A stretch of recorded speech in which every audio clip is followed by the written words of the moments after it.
Shalom, selamat pagi saudara yang terkasih. Senang bisa berjumpa lagi dalam program Spiritual Life. Bersama-sama kita merenungkan kebenaran firman Tuhan. Dan perenungan kita pada pagi hari ini terambil dari Lukas 6 ayat 6-11. Lukas 6 ayat 6-11, saya akan bacakan ayat ini bagi saudara semua.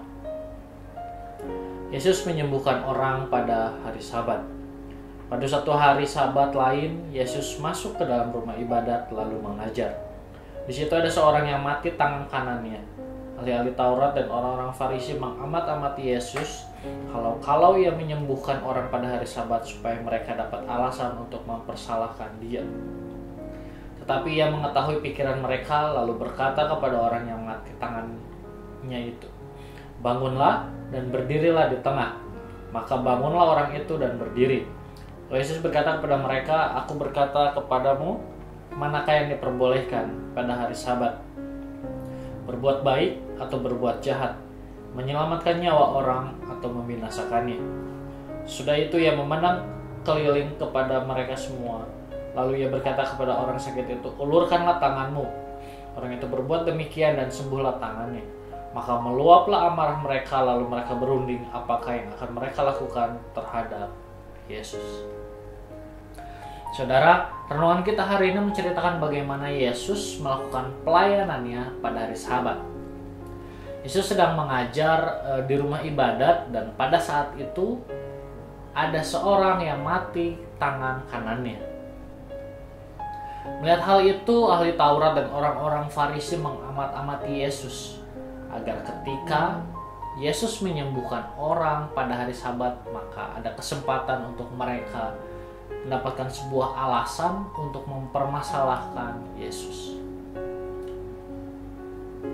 Namun Yesus mengetahui apa yang ada dalam pikiran ahli Taurat dan orang-orang Farisi ini.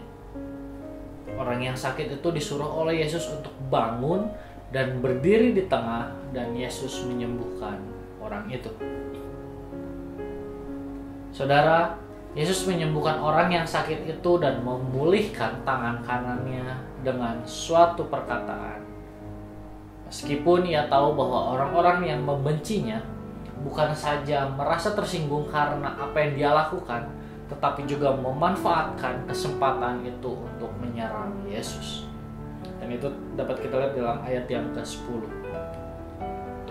Melalui kisah ini kita kembali belajar bahwa janganlah kita menarik diri dari kewajiban atau pekerjaan baik kita hanya karena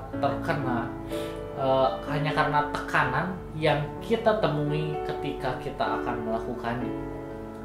Saudara, marilah setiap kita tetap teguh mengerjakan kebaikan atau kebenaran di dalam setiap kehidupan kita, meskipun orang lain di sekitar kita menilai tindakan kita adalah tindakan yang salah. Saudara, marilah mengambil waktu sejenak untuk merenungkan firman Tuhan yang baru saja kita dengar. Saudara, sudahkah kita berpegang teguh kepada untuk mengerjakan kebaikan atau kebenaran di dalam kehidupan kita, meskipun orang lain menilai tindakan kita dengan tindakan yang salah?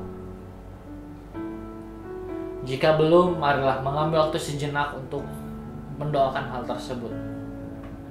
Mari berdoa agar Allah membantu setiap kita untuk tetap dapat berpegang teguh, mengerjakan kebaikan atau kebenaran meskipun orang lain menilai tindakan kita dengan salah.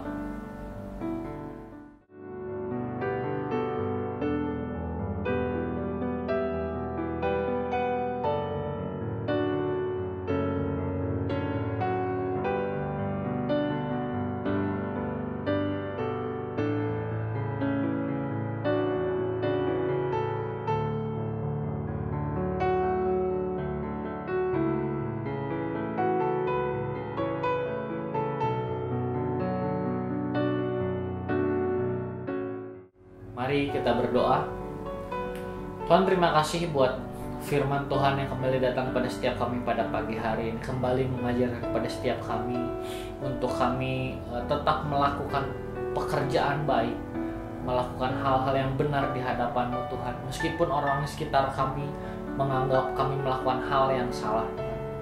Tuhan, ampuni kami kalau selama ini kami masih belum bersikap tegas kepada apa yang akan kami lakukan. Kami masih terpengaruh dengan perkataan orang-orang sekitar kami Tuhan, dan kami minta pertolongan daripada Tuhan, pimpinan daripada Roh Kudus menolong kami dalam kami menjalani kehidupan kami, sehingga kami dapat menjadi pribadi yang tetap memegang kebenaran dan tetap melakukan hal yang baik meskipun orang di sekitar kami menolak hal tersebut. Tuhan, kami juga berdoa menyerahkan aktivitas kami hari ini ke dalam tangan-Mu. Hanya di dalam nama-Mu kami sudah berdoa dan mengucap syukur. Haleluya. Amin. Selamat pagi, selamat beraktivitas. Tuhan Yesus memberkati.